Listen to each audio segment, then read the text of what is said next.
Il faut arrêter Paul Kagame et le juger comme Châtelor.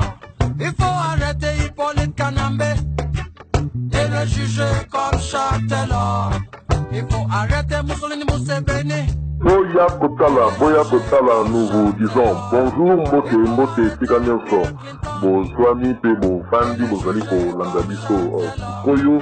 La présentation, comme d'habitude, Molobeli Nabino, Dilo, Naebi, que n'a fallu quelques jours, Nazala qui moi absent,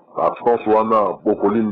moi, qu'on construit à Zoto, et tout ça qui manquait, d'ailleurs, vous allez toujours, quand on a santé, madame, mais au vu de l'actualité, c'est vrai qu'on a dit quand même, tout pour revenir, tout offrir, on a dit non, automécanique, depuis quelques temps, il y a pour partager, on a dit non, c'est-à-dire,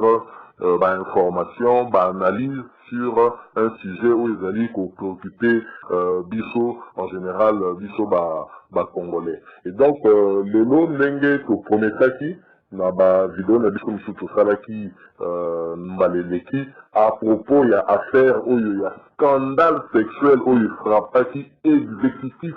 provincial kuna na kati ya Congo central. Pour rappel, boyebi que vice-gouverneur ya Congo central na Congo ya Justin Luemba azalaki piégé nanda kunaye par assistante ya titulaire naye Atou Matubwana, assistante na Kombo ya Maamini Nini Muyita, oyo a utilisaki ba policier pe lisusu na Mokondi numéro 1 ya Amer na salle des hommes naye, et c'est révélé en fin de compte que ezalaki vraiment tentative ya ko extorquer na vice-gouverneur Mbongo comme azali pe mutumoko azali faible certainement, aza coureur de jupon, atombaki facilement na piège wana. Na likambo wana na lolenge salemaki et tikaki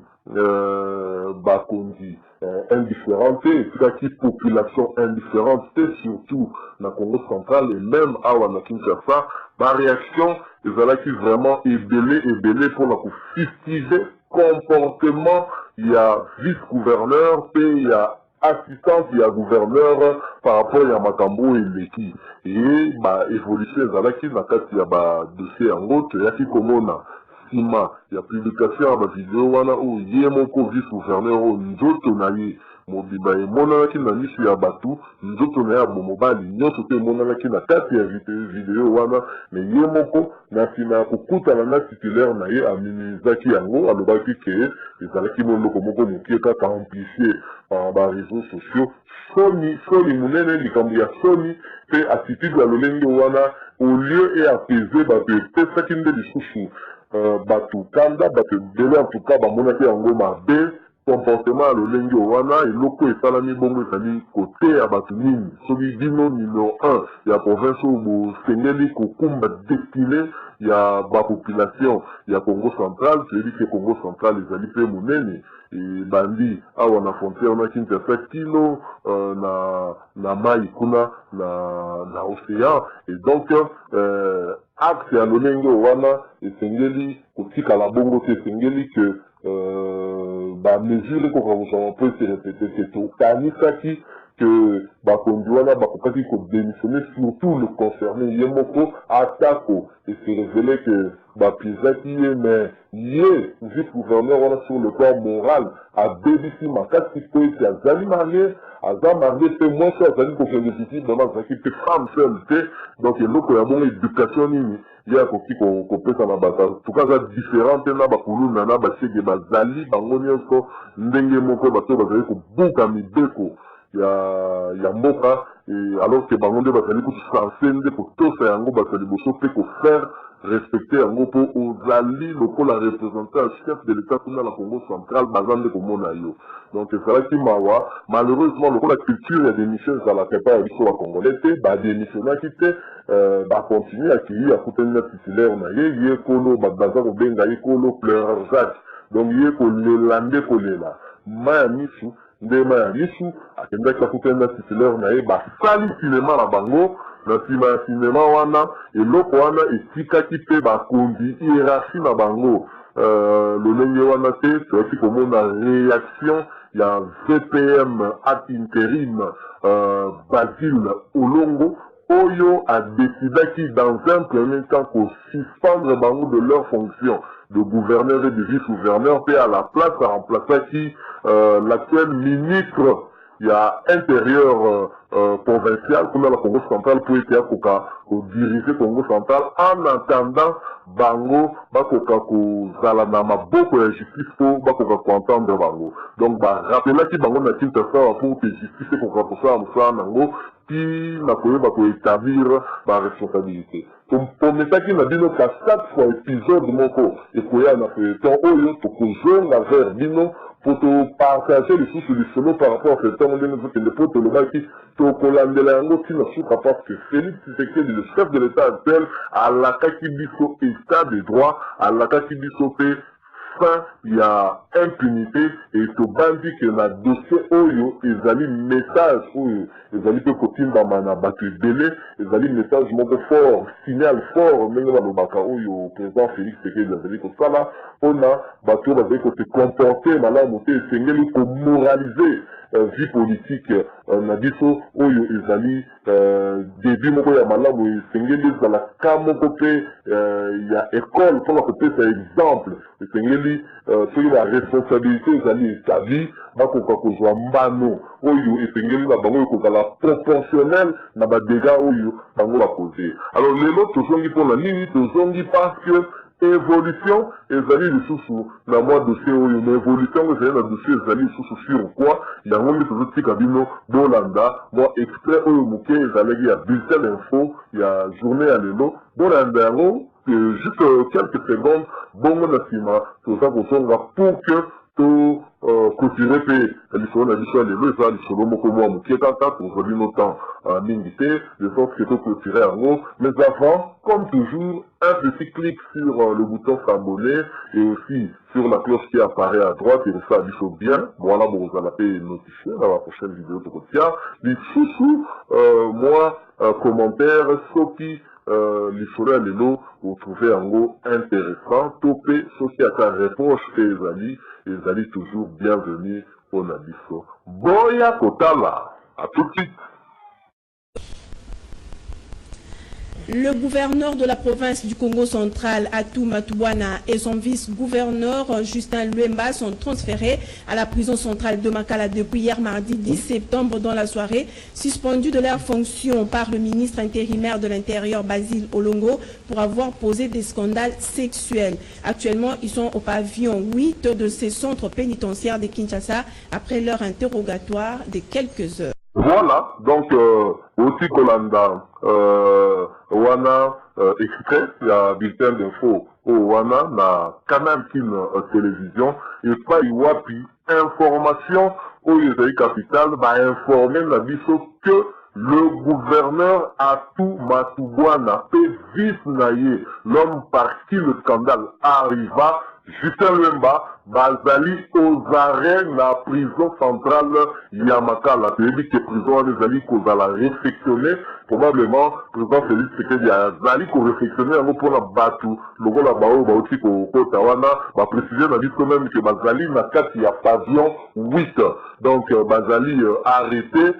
Kaka, à la suite, il y a scandale au Wana Zali, épisode, il y a l'élo, par rapport, il y a scandale au Wana. Mais les amis,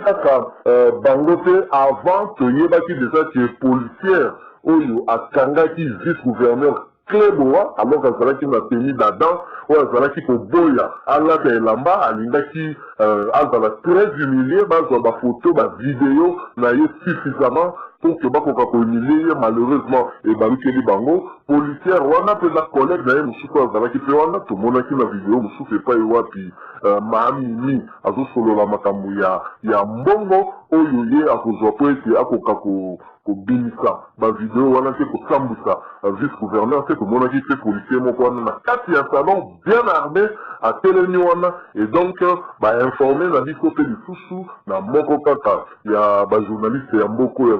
très connu dans la réseau social, il y a célèbre, que, policier, on a fait, comment qui déjà, awa, na Kinshasa, transférer qui bango awa, mais pour le moment, Bazali, Kolia Mbala, na 4 il y a prison, Yandolo. donc baza bandolo na ngonga oyo pe lisusu maamini te ye pe kaka na même susu wana bayisi na biso ke maamini serait aussi na niveau ya prison ya Makala. Alors vous allez que vous avez courte pause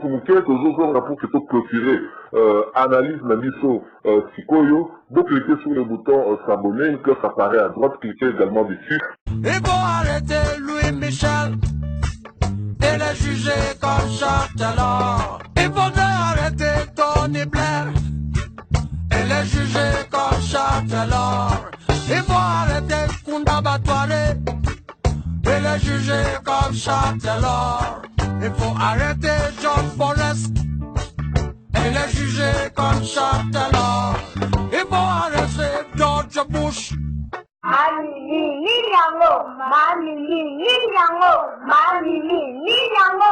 Voilà, Maamini, Ninyango, Maamini, même la carte, il y a prison, ici à Azali, d'après l'information aujourd'hui, il semblerait que Maamini, avant de calmer, il paraît que Maamini a sengi le président Félix Tshisekedi. Pardon, mais tu y es ce qui est allé à solo information, mais en tout cas, Yoki Yango, fait aussi information que Maamini, depuis prison et pas il a jamais à celui de président Félix, pardon. Mais celui qu'on a dit bien, Maamini a copié qu'on fait l'affaire à notre président Félix, pardon, j'imagine, le qu'on a lié, pour nous préparer la counaïe, pour nous faire la Makambo, ya, ça va qui comme ça, parce que ça y est, habitude naïe d'après l'information et autres. Et voilà qui est singulier, qui a la qui s'en a battu, qui est, Azali proche, il y a ma personnalité à miner notre, il y a dit que mon aïe, n'a pas photo pour s'afficher avec le chef de l'État Félix Tshisekedi, tout le monde a eu une photo pour s'afficher avec la première dame, maman Denise Niateru Tshisekedi, Azali pour s'afficher pas naïe, tout le monde a eu pour s'afficher dans ma personnalité, donc on la père spirituelle de l'église qui maniste pour s'afficher naïe, et voilà qui parle, mais pour toi, les ala qui n'a bit naïe, à pour approcher, Batounou et pas y appuyer, à côté peut-être pour tirer profit dans telle ou telle autre situation, et c'est de cette façon, semble-t-il, que Ayaki Okoya, le kola souki moko na soupu, mais comme un cheveu dans la soupe, dans quand il y a gouvernorat, comme la Congo central, et pas il y a gouverneur Atou Matouboana. Donc, visiblement, Atou Matouboana a yébataillé à vanter, c'est-à-dire bakoye banamoko kako esalemaki lolenge ya trafic na ye, lenge ya mesalaki ndeye kokumba ye tia koma assistante na ye. Mais alors, après une assistante na ye makambo ndenge ye, et si kapero tozali vraiment concerné te problème oyo, lolenge etamboli boye, personnellement nazali komituna pourquoi gouverneur Atou Matouboana bakangi ye. Bakangiye pour la ligne. Est-ce que Bakangiye parce que dans la vidéo vice-gouverneur a qui clairement que ça l'allusion d'ailleurs, comme quoi il y a une qui commanditaire, il y a tentative, on va dire, il y a extorsion, il y a mbongo par Maamini, topé, il y a humilié pour la dégager à Longwa, na siyaz naye. Est-ce que Zalaki bongo, topé Zalaki pour la raison Moussou. En tout cas, actuellement, les autres à niveau, notamment VPN, David Olongo, pendant en tout cas, Bango se souper, peine du Bango n'a pas ça, que c'est Bako Kakozala, entendu que dans Mongo, Tozali Koloba, Bazali, na Katia, prison centrale, Yamakala, na Katia, pavillon 8. Donc voilà, c'est vraiment malheureux, très malheureux, et donc, ce totali Makambango Nenekei, c'est que probablement au vice-gouverneur Azaï Koloba tenant compte de Makamna Bango Bataraki Nango na CT Ezali que le gouverneur Atou Matouboana Azali impliqué que la Makambouana Yango certaines Ezali lecture Yabakondi Oyo estimé que Nayo Kokakozala interpellé pour être la lumière sur ce scandale-là où il s'allie Sony. Alors, et donc, c'est-à-dire que peut-être ça passe ici, c'est-à-dire Nini. C'est-à-dire que comme Kokoye, parce que la carte, il y a Congo central, et ça va battre une sous c'est-à-dire qu'il est élevé. Et nous, on a bango pour la soutenir, ma cambia bosso, ma cambia sanité, où il s'allie tout le monde, banderole. Par-ci par-là, Koloba, je suis Atou Matubwana, pour soutenir vice-gouverneur, c'est vraiment malheureux. Et donc, c'est scandaleux. Normalement, pour le Koumu, surtout dans vice-gouverneur, on est Sengela qui n'a yémoto ayeba na ko démissionner, apika, parce que, et le Koyabongo Nenge Salemi attaque au yé, mais azalaki lelo komoya kosala kuna pe pe tomona na vidéo wana ye moko azali koconfirme ke bazalaka na relation na maamini donc wana toza koloba numéro 2 ya province ya Congo central avec légèreté aza koloba ngo na TV lisusu bon maamini tomonaki pe lisusu vidéo mosusu esika oyo ekomaki likambo ya négociation azali konégocier na vice-gouverneur à travers celui garde du corps na ye to pe chauffeur na ye toyebi te en tout cas un jeune homme azalaki pe wana bafukanisaki oyo bamamenaki pe azalaki konégocie aza kosenga mbongo aya na mbongo sikoyo donc wana ekoki kotalisa na biso mpe ezali caractère na ye ezali lolenge na ye alors biso tokosenga na épisode oyo tokoni esuka wana te épisode mosusu ekolanda eya ezala que justice ekoka kosala réellement mosala nango enquête ekoka kokende pe e aboutir na baconclusion toyeba likambo wana ezali ndenge nini mpe nani aorganizaki yango asalaki yango ekoma bongo soki gouverneur atuma tubwana azali impliqué ndenge kaka peni bonga mpe mape libela mais soki azali impliqué te justice mpe lingi koloba baréhabilité ye bazongisa ye mais mpo na vice gouverneur ye c'est déjà fini car c'est clair que à se comporter pe mabe makati pona maamini ye etumbu dese ezomona na kifuza la parce que maamini oyo lelo asengi na président Fati bolimbisi mais à tout ici kata motema président Fati c'est peut-être comme le premier de tous les Congolais mais à yokisi ba mama Somi Makasi à yokisi maman Denise Niakeru qui fait que du première dame Somi Makasi ayokisi ba maman ya Congo central Somi Makasi ayokisi ba maman Kimbangiste donc maman Kimpavita ayokisi Somi Makasi wana ba monument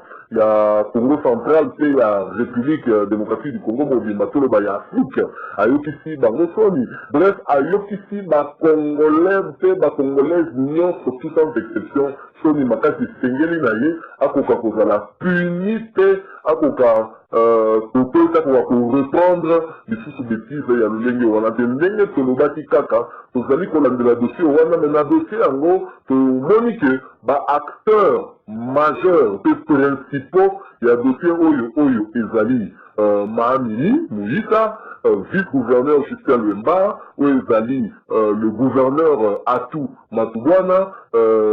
tomoni bango bakangami mais mpo nanga ezali na acteur mosusu majeur oyo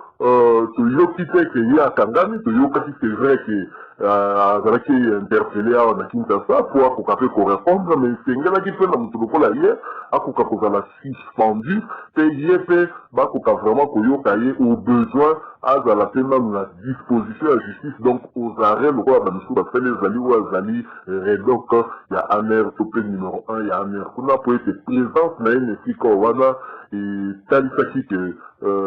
makambo etambolaki vraiment malamu te ndenge esengelaki na kotambola donc voilà un peu likanisi tokoki kopesa na likambo oyo wana lolenge esalemaki na tête ya exécutif ya Congo central tozali toujours kolandela dossier wana nde tolobaki toza kosuivre yango de près mpona koyeba quelle évolution lisusu ekoya na nsima merci tokomi na suka ya liso na biso ya lelo na micro ezalaki toujours molobeli na bino comme d'habitude dilo de Boya Kotala de retour après ces quelques jours d'absence tozali wana toujours mpona koapporter bino